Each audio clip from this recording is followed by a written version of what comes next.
Buñuelos y chocolate a media tarde para las mujeres. No es que no fueran del buen vino, pero a veces era mejor no dejarse seducir en un lugar como ese. 2 aguardientes de ruta y un café. Se llamaba el Café de Chinita, o el Café Royal, pero en ese lugar no solo se bebía café, se bebía hasta el duende encerrado en la botella. 4 decenas de carne y jamón. Una de Pedro Ribes. Pan de higo, pasas y nueces. Un terremoto de voces y pregones, una hecatombe de loza y de cristal. Y en lo alto del tablao, la artista comienza a cantar.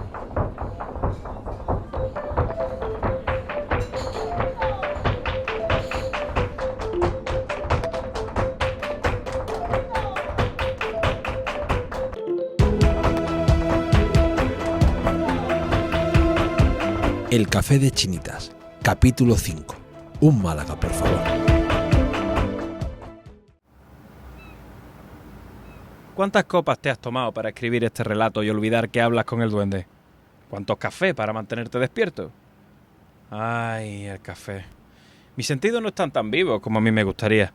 Si Dios me concediera un deseo, sentir algo en esta vida espectral, le pediría un café, un vino y un tablao en Málaga.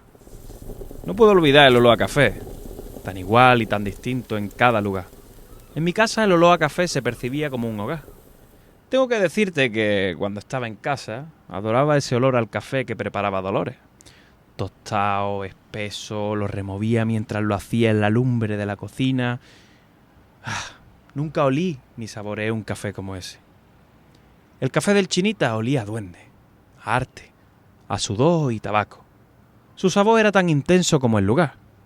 El café allí no era bebida, era compañía. Se servía espeso, casi como un pozo, y dejaba un anillo oscuro en el borde del vaso. Había artistas que antes de cantar pedían un sorbo para aclararse la voz, y otros que mojaban en él los nervios. El café yo creo que es un puente entre culturas, entre la cultura asiática, la africana, la americana y la nuestra. A mí me gustaría que el café que me tomo aquí se pareciera al café que me tomo en América. El café que tomo en América o que tomo en América es ese que te permite tomar 6, 7, 8 cafés al día porque saben al que te hacía las abuelas, que eran este café de pucherillo. De hecho, Málaga tenía mucha tradición de tostaderos de café. Lo que pasa que el tostadero de café antiguo, que luego da lugar a ya, pues no sé, a marcas como Catunambú, Café Santa Cristina, etcétera. Pero el café, el despacho de café antiguo normalmente compraba el grano, lo tostaban ellos y ya molido o entero se vendía, por supuesto, a granel. Y sí que se tomaba café. Y además una curiosidad era que, por supuesto, la leche en esa época de la que hablamos era de cabra, no había vacas. De hecho, uno de los últimos... O sea, digamos, la leche de vaca se generaliza en Málaga en los años 60 y todavía hay un café en la Plaza de la Marina que sigue usando la leche de cabra porque sus clientes no se acostumbran a la leche de vaca. Anoche estuve en la taberna y pedí vino de Málaga, que me alegrara las venas y me templara la garganta. Entre copita y copita yo le cantaba mi bien y el mozo traía más vino dulce de Jerez. Ay, qué alegría se siente cuando se canta y se bebe, que el cante sin buen vino no se levanta ni duele. Dicen que en el Chinita se bebía para olvidar. Yo digo que se bebía para sentir. Dime, amigo, ¿para qué bebes tú? Una pena que siento es que desde mi partida no pude saborear los caldos de Málaga, esos vinos dulces de la tierra. Moscatel, Pajarete, Pedro Jiménez... Tampoco la cerveza que fabricaba Antonio Lerú, ni su aguardiente. Había un dicho en los cafés cantantes y en las tabernas. Un dicho que aprendí el día que perdí mi cartera. Estaba en la barra del Chinitas y me eché mano para pagar un moscatel que había pedido. Pero no tenía en mi bolsillo ni una perra gorda. A mi lado, un señor barrigón, con chaqueta de pana y puro, me observaba con una risa de medio lado. Sacó su billetera y pagó mi cuenta, ordenando que me sirvieran otro vaso. Un vaso de vino no se niega a nadie, como no se le niegan los buenos días y la candela de un cigarro. La sentí agradecido y anoté una frase para recordar. Con respecto a la bebida y la comida, en los cafés cantantes se bebía, sobre todo se bebía, más que se comía. Se comía también, había, bueno, pues las típicas tapas que decimos ahora, ¿no? No de cena, no platos suculentos, no, había, si acaso te ponían unas tapitas, ¿no? Pero sobre todo la gente iba allí a beber. El papel de los vinos en un contexto como el de los cafés cantantes o los cafés teatros era pues claramente importantísimo. Ten en cuenta que Málaga llegó a tener en su día una 7ª parte del territorio cubierto de viñas, que la filoxera en Málaga fue una hecatombe, o sea, fue el fin del mundo, porque terminó con el medio de vida de muchísima gente. Entonces estamos hablando de una Málaga llena de bodegas, todavía hasta los años 30 no se termina de constituir la denominación de origen Málaga, que protege y evita la copia de los vinos de la zona, pero había mucha circulación de vino y el vino era un producto asequible. Entonces, obviamente, lo que más se bebía era vino. Los vinos de Málaga eran vinos conocidos en todo el mundo, eran vinos que daban, ya te digo, pues los vinos y las pasas, sobre todo la pasa, era la base de la economía de la provincia, la base de muchas fortunas. Málaga era una potencia mundial en el vino dulce, que es el que decimos el vino espiritual, que el vino que es el que se utiliza para las misas también, el vino dulce. La gente iba allí a beber alcohol y hay que darse cuenta que en aquella época el alcohol era considerado un pecado. El alcohol, yo tengo un artículo de un diario de Murcia del siglo XIX que decía, ¿qué vicio escogemos? El alcohol, la política, el juego, el flamenco, y todo eso se daba en los cafés cantantes. En aquella época se bebía vino en un vaso de caña que solía tener una raya roja pintada, se refiere a la raya que tenía el vaso para saber hasta dónde llenarlo.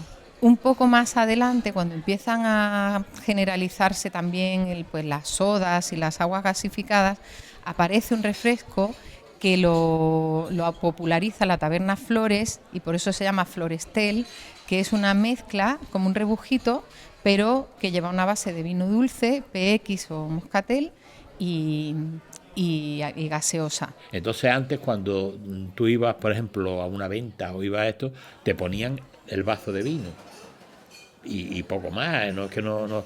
Y luego, bueno, ya empezaron a poner una serie de tapas y tal, pero en Málaga era el vino, que es lo que predominaba, porque Málaga era una ciudad propiamente exportadora de vinos y que vivía del vino, de sus uvas y tal, y entonces lo que había era vino y lo que se bebía era mucho vino. Que había gente que a lo mejor incluso se llevaban en los bolsillos, pues llevaban frutos secos, llevaban pasas, pero eso de que te pongan una tapita de ensaladilla rusa, no, eso no lo había, era el vino.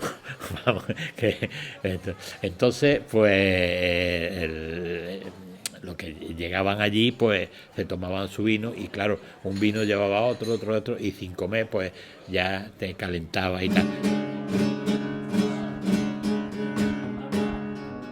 Yo te voy a hablar de lo que se comía en el templo de la guitarra y el taconeo. Porque sí, amigo mío, en la loza del Chinitas también se servían los placeres del estómago. Jureles, boquerones, coquinas que aún sabían a salitre y olían a más. Ahí me enamoré aún más de Málaga. Dicen que el amor es el único sentimiento que se manifiesta en los 5 sentidos. Entonces yo digo que Málaga me enamoró por los 4 costados o por los 5 sentidos. Me enamoró los oídos con cada cante que salía del alma. Amé el sabor de sus vinos y platillos que en ningún sitio como ahí me supieron tan cerca de la gloria. Mi romance también fue cercano con el olfato. El humo de los cigarros, desde la entrada del local, ya anunciaba un preludio de lo que allí sentiría. El tacto al pisar las tablas que formaban el suelo, crujiendo, misterioso. ¿Cuántos secretos guardaban esos pasos? Pero si algo me llenó el alma era la vista. Dios sabe que me hubiera matado si me hubiera dejado ciego. Si me hubiera ocultado las gracias de las que mis ojos fueron testigos en ese templo. En Málaga no había para comer grandes banquetes, pero tenían los mejores manjares.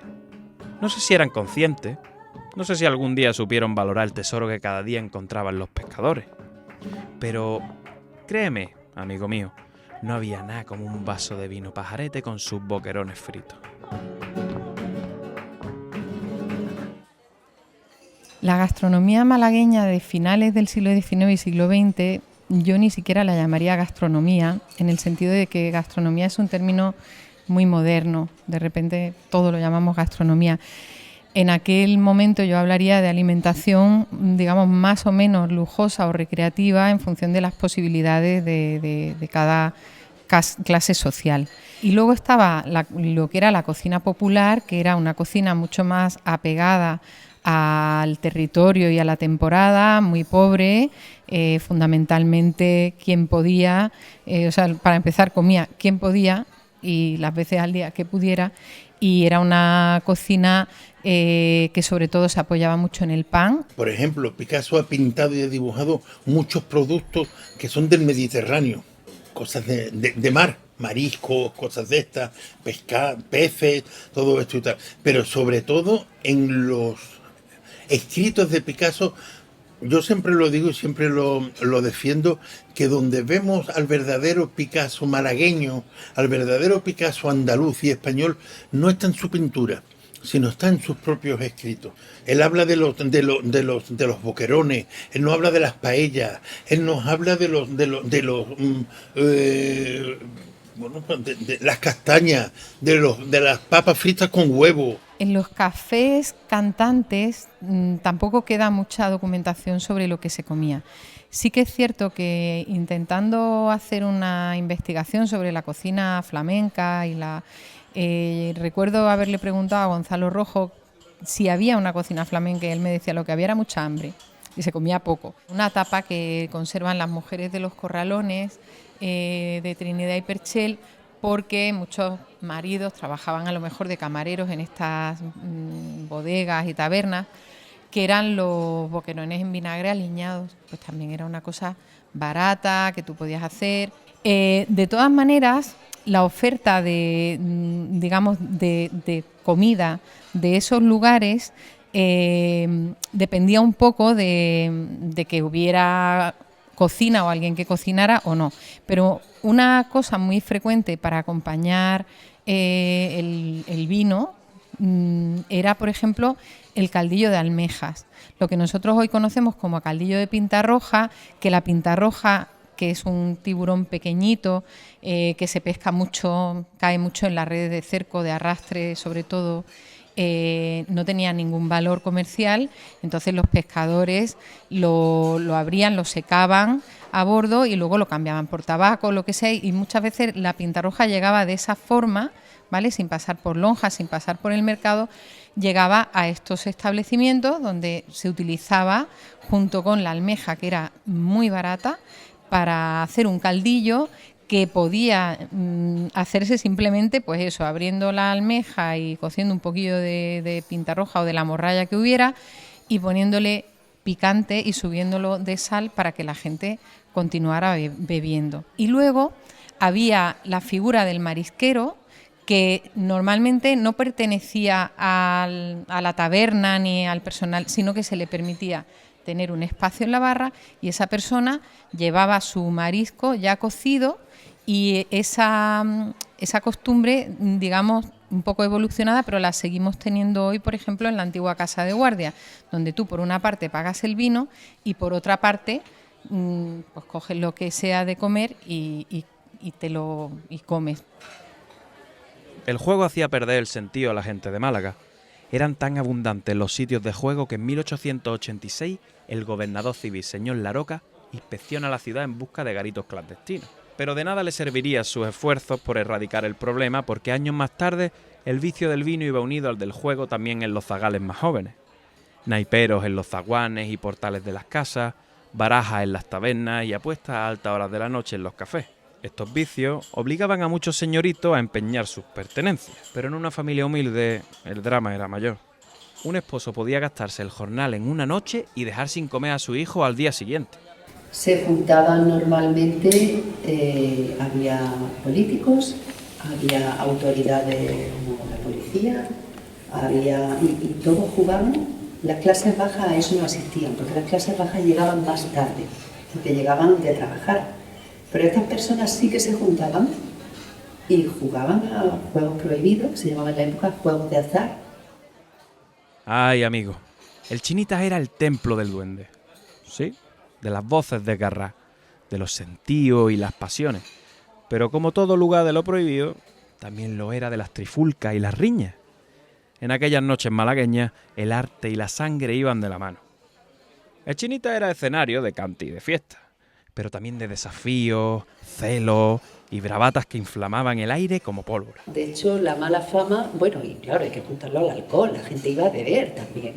Entonces, claro, se armaban riñas, se armaban peleas, iba la policía, los pillaba jugando a los juegos. Luego encima, bueno, con los espectáculos flamencos también había mucho jolgorio, ¿no? Porque era como la novedad, era lo que todo el mundo quería y muchas veces las personas perdían los papeles, ¿no? Viendo a las artistas. Luego también había una cosa muy curiosa, es que cuando cantaba algún cantante o cantaor, pues normalmente había dos bandos, unos que le gustaba y otro que no le gustaba. Y al que no le gustaba, entonces estaba la costumbre, lo hemos visto mucho en los teatros, que decían, le han tirado tomates, eso. Pues eso era verdad, tiraban tomates, tiraban verduras, tiraban de todo. Pero aquí en Málaga lo más propio era que se llevaban en los bolsillos castañas, y entonces cuando no le gustaba le tiraban castañas al cantante o al cantador. ¿Qué pasa? Pues que las castañas duelen, ¿sabes? Y entonces, pues, cuando el que decía que había cantado bien veía que le tiraban castañas a este, pues se enfadaba con el otro y se formaban unas trifulcas tremendas. Generalmente esas eran las trifulcas y las borracheras, las trifulcas que provocaban la borrachera, lo que había. Como el flamenco y las otras músicas se desarrollan por la noche, pues al final esa relación de bebidas y de nocturnidad pues lleva a que hubiera episodios tanto de prostitución como de asesinatos, de borracheras, de peleas, etcétera. Pero no eran exclusivos del flamenco, aunque se haya quedado esa mentalidad, ese residuo relacionado al flamenco. Problemillas que van unidas a la copa de vino, al trato, al calorcito, a la pasión, eso es normal. Aquí en cualquier café, en cualquier tablao. José Carlos de Luna también escribió un poema sobre el Chinitas. En el trono del tablao estaba Rita con un pañuelo encarnado. Llevaba una falda que dejaba sus tobillos al aire. Contoneaba su cuerpo mientras tocaban las castañuelas y cantaba. Qué ganas tengo que pase por mi puerta un calderero, que me haga un armiré, que estoy harta de mortero. Los hombres en celo vitoreaban a la joven. Las pasiones como potros desbocados se encabritan, jalean. Los parroquianos gritan, el que quiera jonjona que apoquine los parneses de buena o mala gana. Y como ya era sabido, un mozo harto de vino se levanta. No sorprende a los que están allí. Antes o después se esperaba el desenlace. Navaja, botellazo, celo, rabia, hasta las sillas se hicieron astillas. Un disparo al aire pone fin a la trifulca. Se acabó la fiesta. La castañera a su casa, la bailaora al camerino y los presentes a dormir la mona. La guardia cierra el Chinitas y ordena detenciones. Entonces, bueno, las autoridades e incluso los periodistas que visitaban estos cafés cantantes era muy curioso porque iban por la noche, atendían a esos espectáculos y al día siguiente en sus propios periódicos los criticaban, etcétera. Incluso las autoridades iban y luego al día siguiente cerraban el café, cuando ellos habían estado por la noche. O sea, era una doble moralidad la que existía en esa época con respecto a los cafés. Impresionante. Pero claro, fue un empuje cultural. La cultura nació en los cafés cantantes, en realidad. A la mañana siguiente, un zanquilargo bigotudo pegaba un papel en la puerta cerrada del Chinitas, en el que rezaba: a causa de la infracción de la ordenanza que rige recreos y esparcimientos, se clausura el local hasta nuevo otorgamiento judicial. Las paredes del café de Chinitas guardaban más secretos de los que la música podía callar, y la prueba está en la tinta de los periódicos, que al día siguiente recogían lo sucedido con la misma pasión que los ojos nocturnos. Así podía ser un titular del avisador malagueño. El café de Chinitas fue escenario en la pasada noche de una nueva reyerta que obligó a la intervención de las fuerzas del orden. Entre los detenidos no solo se contaron maleantes y conocidos pendencieros del puerto, sino también varios jóvenes de familias distinguidas, así como personas vinculadas a la política local. El escándalo ha causado notable impresión en la ciudad, pues demuestra que en dicho establecimiento se confunden sin distinción las clases sociales. La autoridad, tras ordenar la clausura provisional del local, permitió su reapertura en la tarde de ayer, no sin advertencias de nuevas sanciones en caso de reincidencia. Los artistas eran muy valientes en esa época. Se hablaba de política, se hablaba del trabajo, en el caso, por ejemplo, de la Taranta, de la pena, ¿no?, que pasaban en la mina, que les explotaba, pues eso luego subía al escenario del Café Cantante, o sea, y se criticaba socialmente. De ahí venía el cierre de los Cafés Cantantes al día siguiente. Claro, porque de ahí venía esa crítica en la prensa y ese escándalo, ¿no?, que se producía. Pero realmente los artistas eran muy valientes en aquella época y decían lo que tenían que decir a través de sus letras y a través de su arte. Ahí está Malagantera, desnuda. El señorito de levita y el bandolero de faja. La copla y la navaja. La autoridad cerrando puertas al alba y abriéndose al caer la tarde. El periódico no miente. El Chinitas era la verdad ardiente de la ciudad. Tal vez eso le perjudicó. La época dorada de los Cafés Cantantes fue desde mitad del siglo XIX, 1865, ahí es cuando empezaron realmente a despuntar, pero ya antes existían algunos, no olvidemos el Franconetti, el Silverio Franconetti, que precisamente inauguró el primer Café Cantante de Sevilla. Tuvieron su época dorada, como todo, y justo empezaron ya a, como si dijéramos, a perder ya clientela, justo cuando empezó la Primera Guerra Mundial. Ahora, ya en los últimos años, no puede precisar si fuera el año 30 o aquello se vino abajo y ya perdió un poco lo que era. Ya se convirtió en un cabaret de baja estofa. El papel de la Iglesia en cuanto a propiciar el cierre del Café de Chinitas o de otros lugares similares, no podemos afirmarlo, pero sí en cuanto a la moral nacional católica que, como comentaba, se va a respirar en la España nacional y que, bueno, desde el mismo momento del levantamiento del 36, que luego va a ser característica en el caso de Málaga a partir de febrero del 37, cuando la ciudad es ocupada por las tropas franquistas. A partir de ahí, evidentemente, esa moral religiosa va a acompañar y va a presidir cualquier acto público o privado y, por supuesto, va a ayudar a crear esa incompatibilidad de que un espacio de libertad, alternativo, digamos que se sale de donde se albergan o se han albergado espectáculos contrarios a esa moral dominante, evidentemente no puede tener continuidad. Pero después eso derivó hacia unas costumbres distintas. Y ya de eso llegaban rumores de que había peleas entre el público. Esa etapa que tendría una continuidad en los años 30 y que finalmente pues ya desembocaría con el cierre del Salón Royal o Chinitas en 1937, justo después de la ocupación de la ciudad por las tropas de Franco, un nuevo clima de moralidad, donde evidentemente este tipo de espacios pues no tenían lugar y y fueron clausurados. Pues yo creo que la desaparición también fue una parte de la historia de España. Fue algo, no sé si provocado, teniendo en cuenta que es una época que ya viene de la guerra y nos encontramos con la guerra. Entonces, no era un espacio a lo mejor necesitado.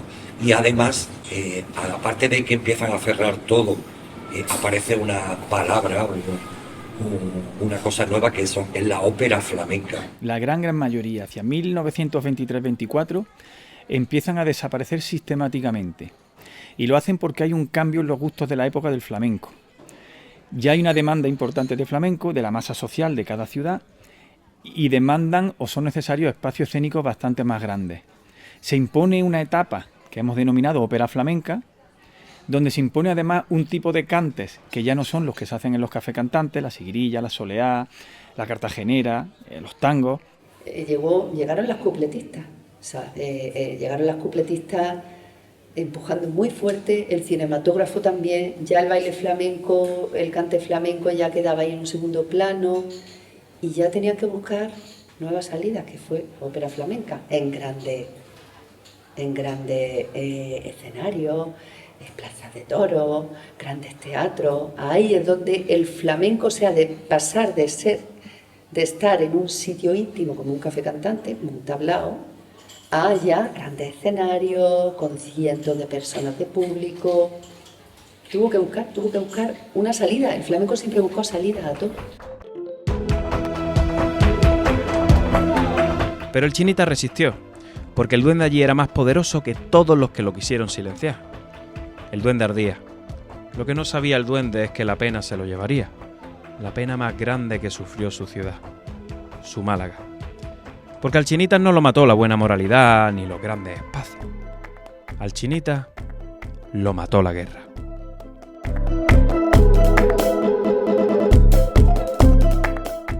Intervienen en este podcast por orden de aparición Antonio Manuel Rodríguez, Esperanza Peláez, Ana María Díaz Olaya, Diego Ceano, Rafael Inglada, Antonio Conde, Antonio Fernández Díaz Fosforito, Guillermo Jiménez El Merdú, Víctor Heredia y Francisco Roji.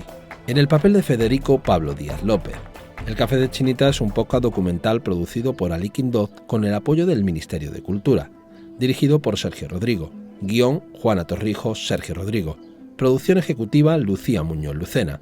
Jefatura de producción, Cristina Cartelle. Sonido directo, Francis González. Postproducción de sonido, Ainhoa Soria. Música, Jesús Pérez, Idris El Agda Reina. Arreglos de piano, Pablo Antonio Fernández.